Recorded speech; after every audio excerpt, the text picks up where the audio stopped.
So I just finished watching an anime series called Brand New Animal, you know, the furry anime that isn't Beastars. And well, despite not being a furry and also being able to disregard art styles as long as the anime itself is good, check out my latest video for that. I enjoyed this show quite a bit and wanted to talk about it, so here we are doing just that. This will be a non-spoiler review, so nothing too revealing to the story will be discussed outside of basic information. And with that being mentioned, like I said earlier, I enjoyed the show quite a bit more than I thought I would. So I actually didn't know too much about the show going into it. I'd actually seen some pretty good fan art of the protagonist Michiru Kagemori, and my friend basically advised me at that point to watch the show. See, now I have a terrible track record of following up with people's suggestions to watch things. I mean, my watch later is basically the fucking Shadow Realm at this point. And once the show gets banished to there, I know unless I start it soon after, there's like a 1 in 10 chance I'm actually going to decide to watch it. So with that being the case, I started BNA immediately to avoid such a fate and completed it fairly quickly, I think. And when I did actually sit down and watch it, I was immediately taken in by the Studio Trigger art style I'd come to love from shows like Kill la Kill, and in the first episode alone, I'd become really immersed into the scenery and the world as a whole. Notably in the scene of Michiru at the Anima City festival, I really loved the energetic and vibrancy of the animation that was portrayed. But yeah, let's back up a bit because I'm mentioning Michiru, Anima City, all things you probably don't know about unless you've seen the show. So with that being said, let's start off with the basic plot synopsis and kind of work from there. So Brand New Animal is the story of Michiru Kagemori, a person who was born into a world where two species exist, human and beastmen. See, beastmen in the simplest way of explaining are what furries wish they were. In all seriousness though, they're basically people who are anthropomorphic animals that exist in this world. They're able to transform into human-like forms in addition to their animal one, and they typically walk around like a human within their own societies with few exceptions. So in this world, beastmen are born and not created. That was at least the case until our protagonist Michiru becomes the exception. See, despite being born a human, after being involved in a car accident to save her friend, which mind you left them both injured anyway, so good job Michiru, she basically was left in a hospital, and after leaving, both Michiru and her friend started exhibiting the behaviors of a beastman and eventually took the form of one. This is not a good thing, by the way, so furries, this is not the time to rejoice. I mean, man, I'm picking on the furries a lot today, but listen, it's fine if you're one, but you know, you're easy picking, so to joke about you is kind of free real estate for me. Anyways, yeah, in this world, beastmen are like second-class citizens, and most humans are not fond of them. They're frequently discriminated against and are the target of violence in the series, so you really don't want to be a beastman unless you're in Anima City. Anima City in the world of BNA is sort of the utopia for the beastman kind. It was established by Mayor Barbara Rose, a mole rat beastman who founded the city with the intentions of it being sort of a safe haven for her species. See, all beastmen are welcome to immigrate to Anima City, and it's probably for the best that they do because they're targeted very frequently outside of there. So this takes us back to our protagonist Michiru, who after exhibiting behaviors of being a beastman was rightfully scared. I mean, if she went outside, she would probably have to deal with the equivalent of a 4chaner in her universe hitting her with some bullshit at every single turn, so yeah, she isolated indoors as a result of this. And even though Michiru was born a human, she actually looks towards Anima City for salvation because she thought if any place would know why she suddenly became a beastman, it probably would be there. And so with this in mind, Michiru decides to set out for the one location which may have some answers for her, which is Anima City. She meets characters like Shiro Ugami, a beastman nationalist of sorts who acts as her caretaker throughout the series. She also meets Marie Itami, who's a sneaky little mink who has the hustle mentality of the average poster on Wall Street bets investing in GME after the crash. This is a dated reference.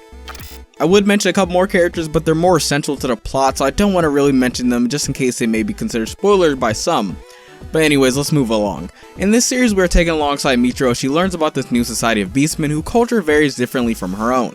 You sort of experience the same culture shock she does as beastmen, while very similar to humans, have some very good differences that are absurdist to someone on the outside. I mean, for example, they turned baseball into a battle to the death sport, which I'm kinda all game for, cause I mean, if you've seen baseball, I mean, it's a fucking snooze fest. It's just begging for some gladiator-esque upgrades if you ask me. Michiru basically comes into this world and becomes slowly immersed into the environment, to which wasn't too long ago something she had never even thought about much. It's basically the slow descent to weebism, but with beastmen, okay? Once you've had a first hit of Sword Art Online, you're basically downhill before you're actually watching a good isekai like Konosuba or ReZero. So with this plot discussed, how does this show actually execute a story, and what are the good parts and bad parts? I'm sure you're asking yourself aloud and not just kind of sitting there quietly wondering why I'm putting words in your mouth. Well, my dear viewer, we're gonna get right into that. What does the show actually do well, first of all? So Brand New Animal does very well considering the fact that it has to introduce you into a world where an entirely new culture exists, and it only has 12 episodes to do this and actually introduce and immerse you into it. It shows you a lot about their day-to-day lives and the sort of rough history that the beastmen people have had dealing with humans over the course of history. I feel it does all this at a fairly good pace too, because it never feels rushed or over-explained, and it gives you just enough information to familiarize yourself with the beastman kind while never overextending the expository details. I can really appreciate this because I'm not very fond of over-explanations of concepts which aren't really deserving of a Stephen King novel written about them. I mean, Michiru as well is learning a lot about the society, so a lot of what you glean about the species is done through her narrative. She's basically getting the gist of these people's culture and history at the same rate as you, which is kind of an immersive way of telling the story. Another thing the show does well, as I briefly touched on earlier, was visuals, as Studios Trigger's art style fits perfectly into the show's tone and themes. It really builds the atmosphere in moments where tension is blooming as the dark and gloomy undertones shine in these moments. Similarly, in moments that are vibrant and lively, it shows the same level of fitting displays of scenery and animation flow. I can appreciate this a lot as it shines through in some of the best ways possible, especially in the first episode for me, as it got me invested in what was going on. My attention deficit riddled brain sees these bright and active scenes and neuron activation occurs, basically making me want to continue the show and not throw it in the waste bin that is paused anime. On a more plot-driven aspect, I feel the story is also well written, and while it does throw a lot at you later, which I'll discuss in just a moment, it does actually end up wrapping everything together in a neat little package for a 12-episode span. And the story, while not the most compelling piece of fiction, it's still enjoyable to see and what makes for an entertaining experience from start to finish. I never felt like an episode wasn't at least good. It felt like with each moment there was not really much to get bored or tired of. It was a refreshing viewing experience, and it never hammered me with its undertone narratives. There's some clear messaging about the themes of racism, or in this case I guess speciesism I suppose, and there's also notes about how you let the past inflict your view of people in the present, which are delightful and not overbearing to the story at hand. You can definitely feel and resonate with the undertone ideas that play in the story, which I'd love to discuss in another video, but for those who are not fond of these ideas, no matter how good they are in my view, they can still enjoy the show for what it is without these being a problem. What I'm basically saying is that I like what it does on the surface and what it does behind those layers. I feel like what's on the surface can be a bit much at times, which is kind of where we're going to move into the bad section of this anime.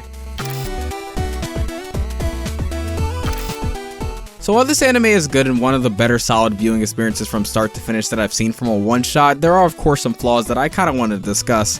I can't just sit here and fawn over Michiru's design as much as I would love to just do that, okay? So what are the problems with this show? Well, one is more of a narrative issue that comes only in the later half of the show, and without spoiling anything, I think it sort of has too many subplots going on at once. Now this wouldn't be a problem for a show that's more expanded, or even a show that had time to introduce them and allows them to flesh out more smoothly. However, it feels like it had less time than it really needed to introduce, let settle, and then wrap up the concepts it was trying to work with. Given a 12-episode span, I feel like these ideas can really feel clunky when they're not allowed the time they need to develop, and don't get me wrong, the story wraps up fine and these concepts aren't dropped or unexplored. It just spends time on these new ideas it's working into the story, which could have been better spent developing one or two ideas across the same time span, which would have made for a better experience overall, I think. It's sort of overambitious for its runtime with the subplots, and I feel like it could have improved on this by just focusing on one or two ideas like I said, and it starts to feel rough in the pacing toward the end as a result of this problem. Though I don't think it made me enjoy the show less as a whole, it did however make the latter half feel a little bit degraded by the rushing of these new ideas into the overarching story. It's really hard to describe without spoilers, so forgive me for that, but I feel like you'll quickly realize what I'm talking about if you decide to watch the show or have already. Then you can come back to this video and basically validate my opinion and boost my ego, or absolutely disagree and then crush my opinion with your facts and logic. That's always your choice. Another flaw I feel it does suffer from, though much more minor, some characterizations feeling a bit off at times. I feel like it comes across as being done in order to fulfill plot convenient purposes at some times. This is kind of noticeable in the middle section with Michiru's friend, and I won't say why, but it's ultimately noticeable in retrospect. I don't know why, but the story throws a wrench in your preconception of a certain character's personality as a way to move forward certain plot devices, and that kind of feels a bit lazy to me, not gonna lie. Anyways, I digress. With those gripes mentioned, I kind of want to jump into my final thoughts and sort of give you my sales pitch for watching the show. So despite its flaws, Brand New Animal is a series that I'm fond of. This show tells the story of a society where beastmen live at odds with humans, both groups having their own misunderstandings of the nature of the other. Michiru, our protagonist, starts to gain a unique experience as she explores Anima City.